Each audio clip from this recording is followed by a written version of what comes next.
5 lessons na kailangan mong aralin kung ikaw ay papasok sa crypto.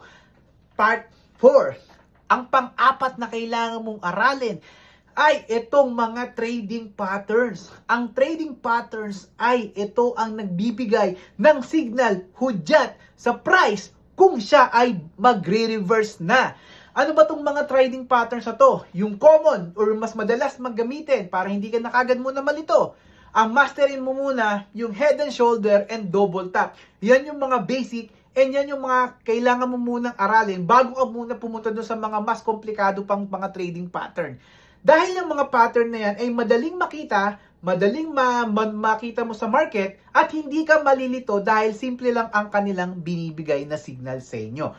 So, yung mga yan, kapag naaral mo na yan, together with the convergence and divergence, trading indicator, support and resistance, sure na sure ako, mas gagaling ka pa sa pag-aaral at pag-analyze ng chart. So, ayan na muna. By the way, I am Mentor Mike, ang nagsasabing gawin nating bisyo ang pagkuha ng profit sa crypto. Follow for more!